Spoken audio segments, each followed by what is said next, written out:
Chamo-me João Gomes Pessoa Lima, sou natural de São Tomé,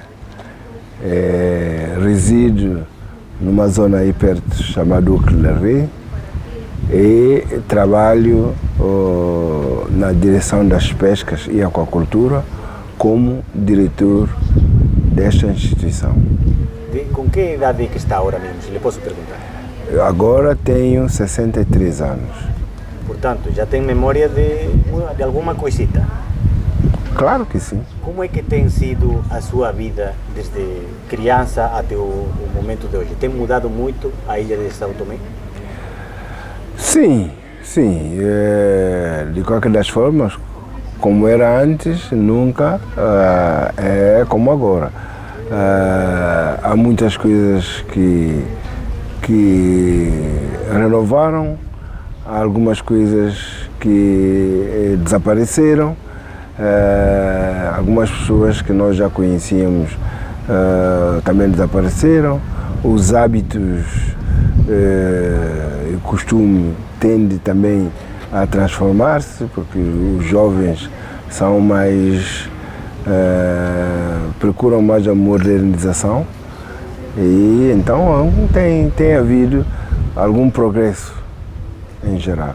Lembra-se um bocadinho como era a sua família e como era o contexto, porque ainda nasceu antes da independência? Claro que sim. E tem alguma memória desse tempo, como é que era a vida aqui? Sim, a vida era uma vida, as pessoas eram mais solidárias, uma com outra, a população era menor, da independência para cá a população cresceu bastante e é mais ou menos isto, é mais ou menos isto. E a sua família dedicava-se ao quê? Os seus pais? Os meus pais são tradicional família santomense, não é uma família de grandes recursos e os meus pais, o meu pai sobretudo foi taxista, minha mãe era mais doméstica a cuidar dos filhos, é mais ou menos isso, é uma família modesta. E o ensino? Como é que foi o seu percurso de formação? Pronto, aí tinha desde o primeiro ciclo que as pessoas entram, estudei, fiz tudo o percurso escolar, fiz 12º ano e tive a possibilidade de ir para estrangeiro formar. Onde é que o senhor se formou? Eu formei na ex-União Soviética. E, portanto, já foi depois da independência? Sim. E como é que, lembra-se daquele contexto da independência do país? Já devia ter alguma consciência? Sim. Com 13 anos, por aí? Sim, por aí, aproximadamente isto. E assisti toda a Revolução por volta da independência, mas foi uma independência, podemos dizer, quase pacífica. Foi uma transição um bocado pacífica. Houve algumas pequenas convulsões, mas nada de resistir com grandes conflitos que se passam noutras paragens. E o processo depois de readaptação econômica da vida política, tem alguma lembrança daquilo, porque das dificuldades ou nos processos de continuidade da produção das roças ou da nacionalização das terras, lembra-se disso? Claro que lembro, acompanhei isto. Nós, quando tomamos a independência, nós seguimos o regime do Partido Único, pronto. E depois viu-se que as coisas não funcionaram e com o vento, que chamamos vento da mudança, que então o país optou-se por também abrir para um país democrático.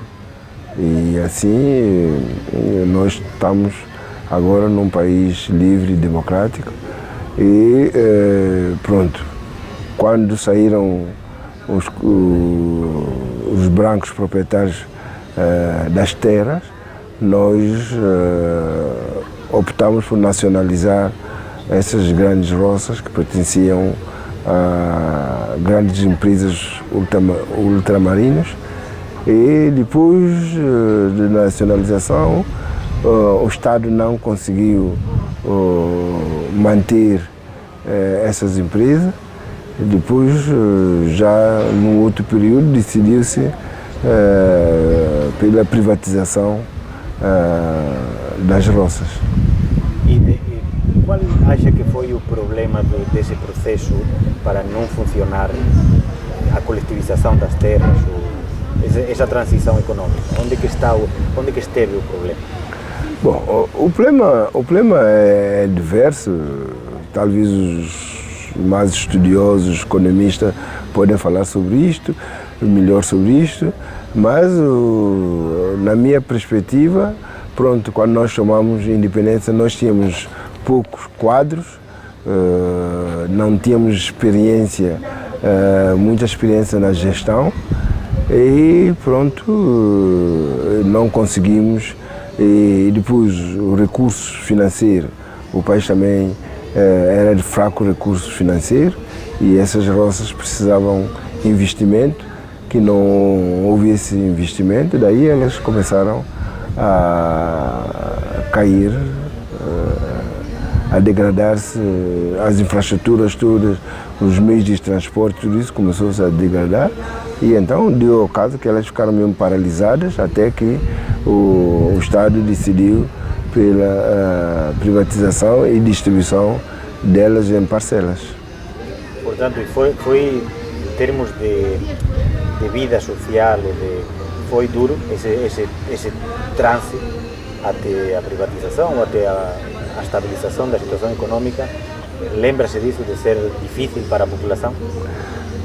Sim, toda transformação tem alguma dificuldade e foi um pouco difícil, mas a gente conseguiu ultrapassar.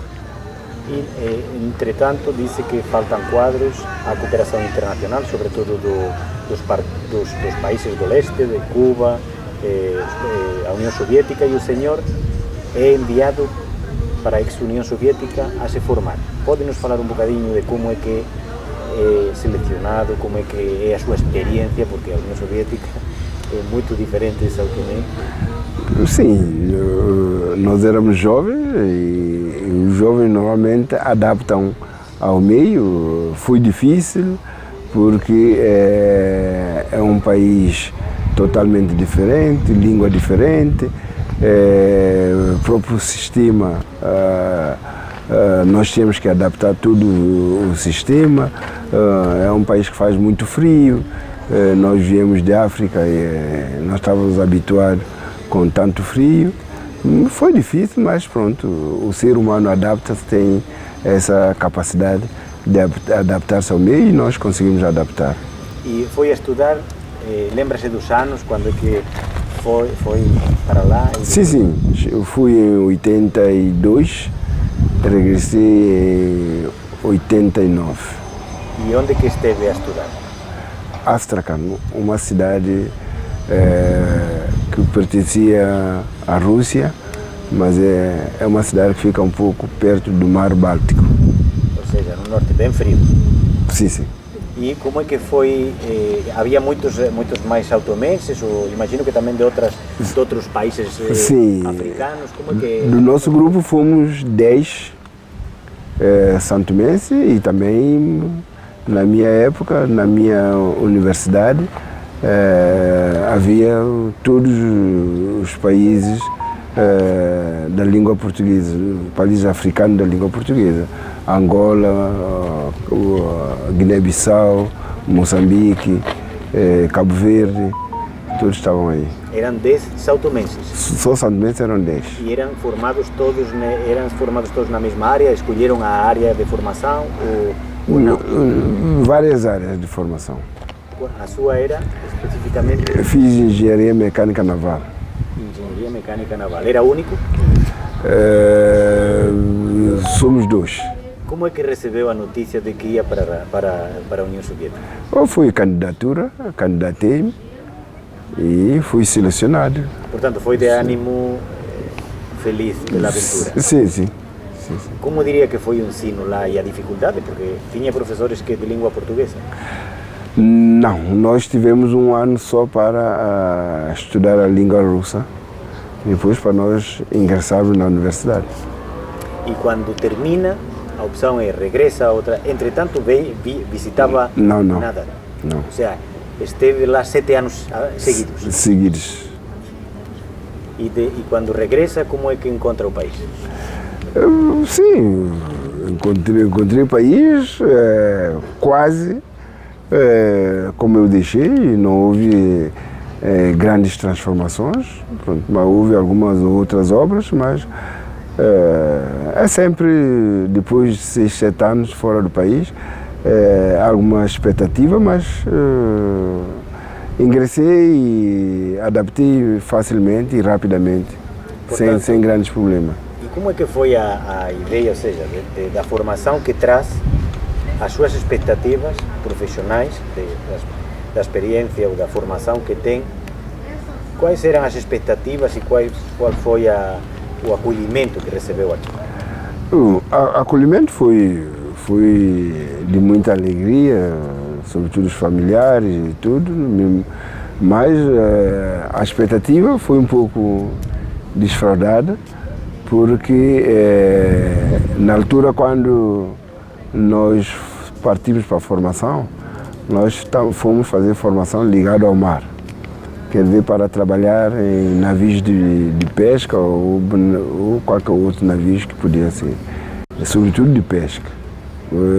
Mas quando nós regressamos, o país não conseguiu dispor-se de navios, sobretudo de pesca industrial, e nós não conseguimos exercer a nossa profissão no posto onde que deveria ser. Nós tínhamos que adaptar a outras atividades paralelas ligadas à profissão, mas não diretamente no mar como nós desejávamos. E os seus colegas voltaram mais ou menos na mesma altura? Aqueles outros que foram, eram 3? Sim, houve alguns que ficaram em Angola, mas a maioria vieram, mas depois outros ainda voltaram a sair, mas é a vida. E o senhor chega, tem uma alta qualificação, as circunstâncias do país têm para aproveitar o que o senhor lhe podia oferecer limitadas, porque podia, se tivesse esse desenvolvimento na área piscatória, teria dado um contributo maior. Pode nos falar um bocadinho como é que é o seu percurso profissional até hoje, até ser o diretor da área das pescas? Esse percurso foi um bocado longo. Eu trabalhei nos projetos, acabando os projetos, saltava de um projeto para outro, e depois,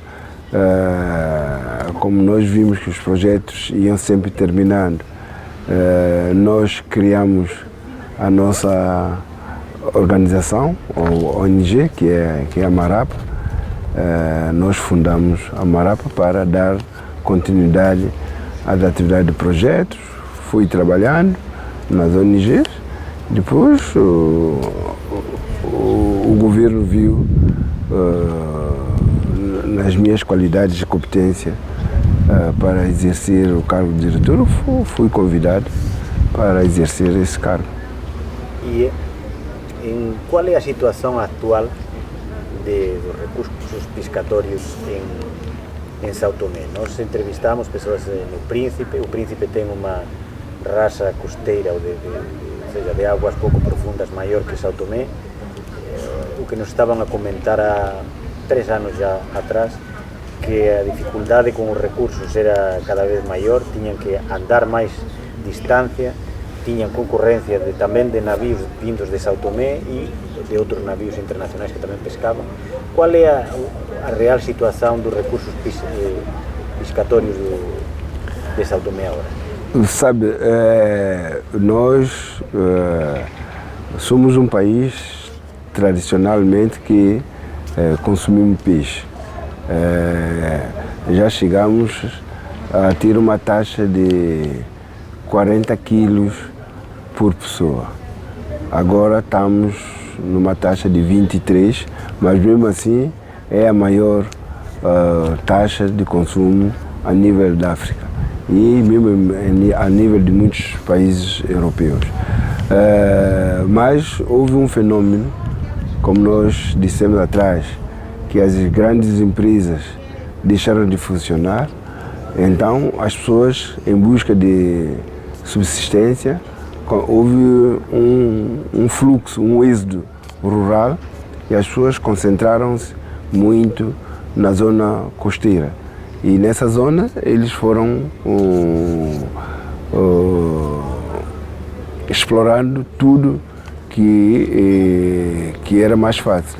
Pesca, inerte e outras coisas que eles começaram. E aí nós começamos a ter um aumento bastante forte dos pescadores, e com esse aumento dos pescadores, lógico, a pressão ao recurso começou a aumentar, o esforço de pesca começou a aumentar com mais maior número de embarcação, e agora nós estamos com um problema de onde os pescadores têm acesso, porque eles têm aquelas canoas que não são estáveis, e onde eles têm acesso, que é muito perto da costa, volta de 5 km perto da costa, já começa a escassear os recursos, já não há peixe. E em busca de alternativa, às vezes eles recorrem a artes de pesca não convencionais, não seletivas, e começam a capturar espécies ainda muito pequeninas, juvenis, começam a usar técnicas que não são legais, e agora é todo esse problema e desafio que nós temos no sector das pescas. Como sabe, já o Príncipe é praticamente toda a ilha uma reserva da biosfera. São Tomé pretende ser, vai ser, portanto, São Tomé e Príncipe o primeiro país quase na íntegra constituído como do mundo, constituído como uma reserva da biosfera. Essa reserva não só abrange a área terrestre, também contempla uma proteção da orla costeira.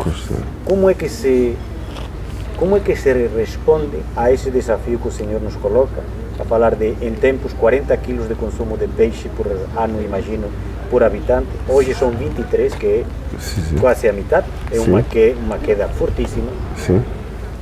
Como é que, com uma população que também está em relativo crescimento, né? Vocês aqui na ilha devem ser 200 e tal 200 e pouco habitantes, diz que é o país maior consumidor de peixe por habitante de África. Como é que se preserva, como é que se gire a sustentabilidade deste recurso tão importante, permitindo também às pessoas que vivam desse recurso e que a comunidade se alimente? Como é que isto se consegue? Sim, isso está escrito na estratégia do governo para o sector das pescas. Há que se tomar algumas medidas para inverter essa situação. E existem várias medidas. Uma das medidas, nós estamos agora no processo de criação de áreas marinhas protegidas. Já criamos 2 áreas em São Tomé e 6 áreas na região autónoma do Príncipe. Nós temos vindo a instalar recifes artificiais marinhos para ver a zona que o recurso é escasso, colocando esses recifes podem apovoar esse espaço e assim os pescadores terem possibilidade de pesca. Nós temos atividade ligada à modernização das pirogas para darem aos pescadores piroga com maior estabilidade, para que eles possam sair um pouco além para outras zonas de pesca e deixar essas zonas habituais que eles têm. Nós estamos a desenvolver pesca semi-industrial, estamos no processo de criação de doca de pesca para ver se os pescadores possam concentrar-se mais num ponto de desembarque e assim nós termos maior seguimento e controle dessas atividades. Há uma série de atividades que está em curso e nós estamos a crer que mesmo até estamos a pensar em desenvolver pesca industrial, porque também temos muitos recursos no alto mar e com todas essas atividades vai diminuir o esforço de pesca na zona costeira e assim continuar até aumentar a disponibilidade do peixe com tudo isso. E depois também há uma outra atividade que se pode fazer para a sustentabilidade das pescas, é o desenvolvimento da aquacultura, que nós agora iniciamos todo esse processo de desenvolver a aquacultura para também ter produtos de origem animal, não de forma marítima, mas criado de forma de cativeiro. E houve algumas referências, por exemplo, estamos a falar não já só da orla imediata, que é que vai ser protegida, mas também os recursos de alto mar, de acordos comerciais para pesca internacional nas águas de São Tomé e Príncipe e, quer dizer, algumas também pirataria ou, quer dizer, a entrada de navios de forma ilegal nas águas de responsabilidade de São Tomé. Qual é a verdadeira dimensão desse boato que não sei se é real? Estou a dizer até que medida essa penetração legalmente ou ilegalmente de navios industriais que pescam nas águas de São Tomé impacta sobre os recursos pescatórios nacionais e sobre as possibilidades de... Bom, normalmente o Estado celebra acordos com outros países para terem acesso à pesca na zona econômica exclusiva de São Tomé. Para esses navios nós temos controle, porque nós aqui emitimos uma autorização de pesca agora, mas os relatórios de muitas instituições, mesmo da FAO, de outras instituições, dizem que há muita pesca ilegal, não declarada, que se faz no Atlântico. Mas nós não temos essa estatística porque não temos a capacidade de fiscalização no local. Nós, na direção das pescas, nós temos todo o sistema de controle e monitorização de navios das pescas, mas são aqueles navios que nós damos licença. Agora, no navio ilegal, e depois mesmo temos o sistema que podemos visualizar o navio, mas quando é um navio ilegal, às vezes eles desligam o AIS, que é um aparelho que faz para a identificação do navio, e desligam isso e nós, é isto que nós temos que pensar, em reforçar a nossa capacidade de fiscalização no mar. Em relação à declaração da ilha como reserva da biosfera, acha que pode trazer, seja, benefícios ou reversões positivas para a população do Príncipe? De São Tomé? Sim. Eu acredito que sim. Nós,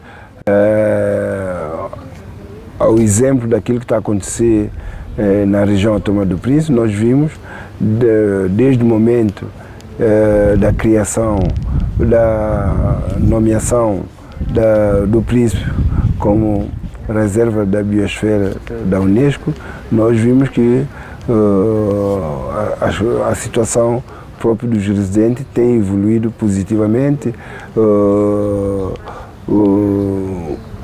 todo o ecossistema tem sido protegido, a biodiversidade tem sido dado maior atenção na preservação da biodiversidade no Príncipe, e com a declaração da reserva da biosfera em Santo Tomé vai trazer muitos benefícios, porque vai chamar a consciência ambiental, vai aumentar a consciência ambiental, e vamos ter que trabalhar noutras alternativas para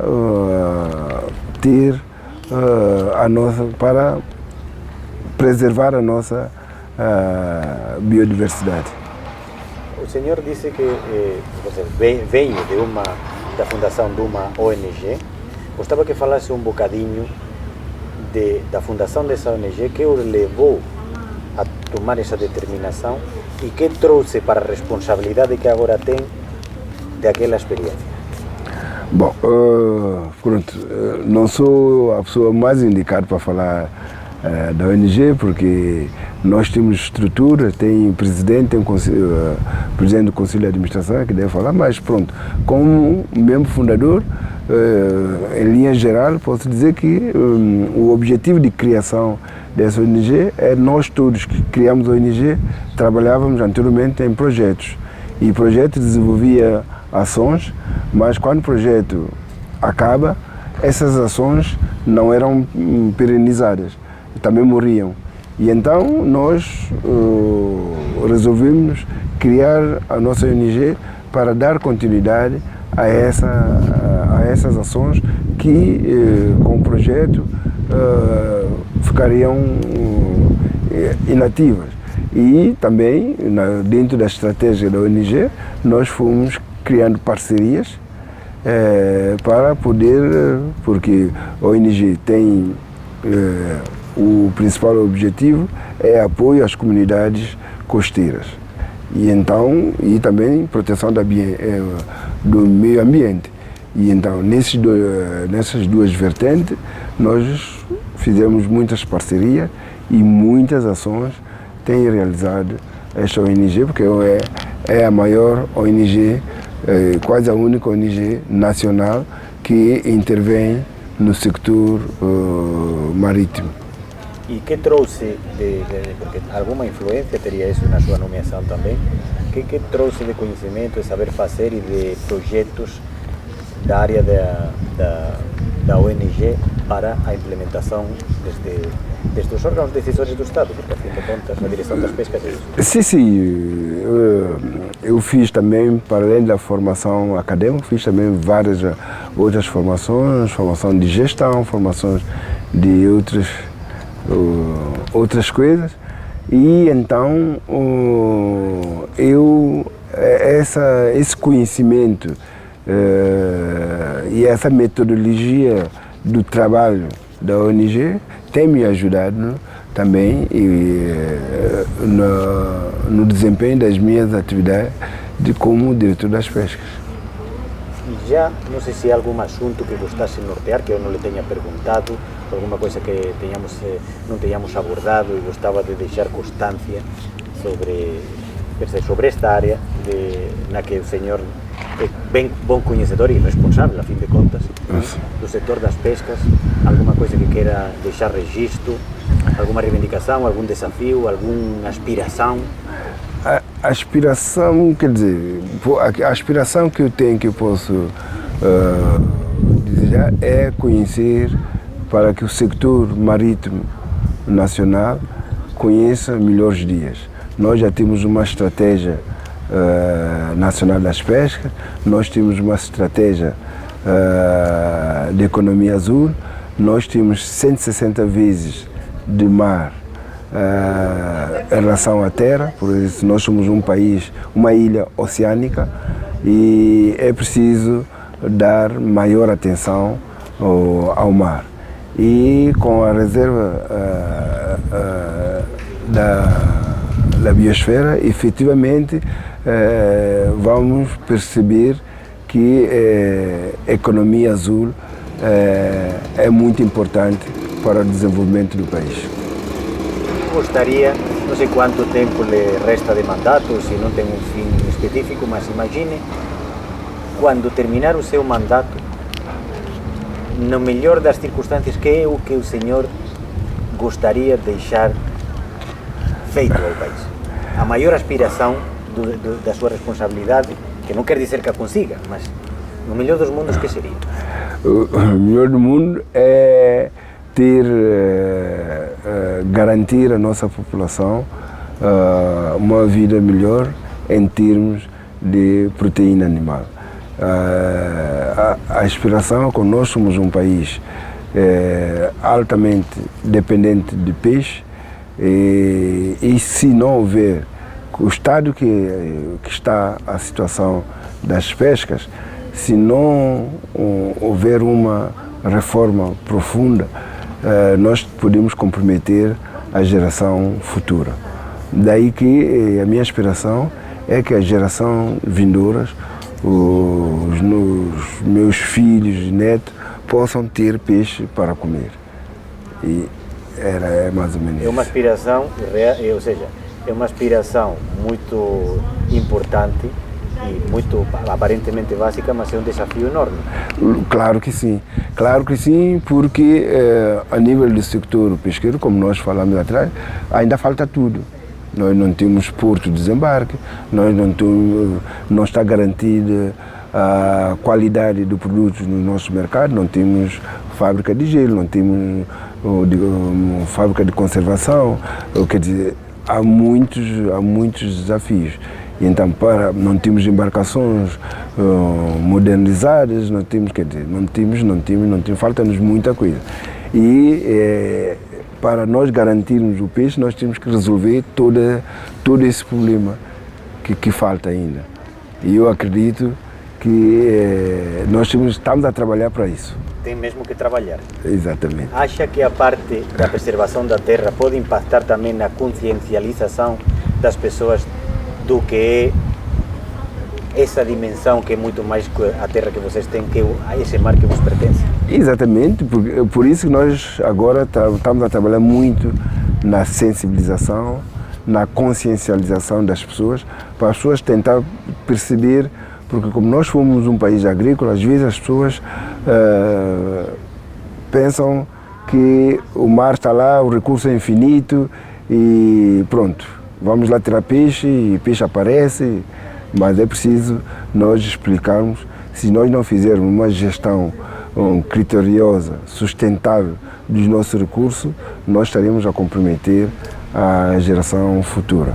Então é preciso chamar a consciência da população, da necessidade, e os beneficiários do mar estão na terra.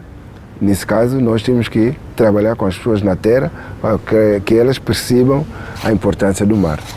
E estão a fazer algo nesse sentido, por exemplo, em escolas ou em, de consciencialização nesse sentido? Porque a maior parte acho que é mais de 50% da vossa população é menor de 18 anos. Exatamente, é por aí. Por isso, há o tal ditado que se diz que o pepino torce desde pequeno, e então nós estamos a trabalhar perfeitamente com as crianças nas escolas. Já elaboramos um manual de educação ambiental para falar do ambiente, tanto o ambiente terrestre, porque também nós temos que proteger o nosso ambiente terrestre, mas sobretudo o ambiente marinho. É preciso trabalhar na consciencialização, na chamada de atenção aos pescadores que são utilizadores do mar. Então todo esse processo está em curso. Nós acreditamos que vamos conseguir reverter a criação da área marinha protegida, tudo isso são medidas que nós estamos a implementar para resolver a situação. Que para o senhor, que significa ser sautomense para si? Santomense é uma pergunta difícil, mas ser santomense é alguém comprometido com o futuro desse país. É um país maravilhoso e eu sinto-me santomense porque eu estou comprometido com este país. E enquanto não proteger o país, quer dizer, não sou santomense, não me considero como santomense.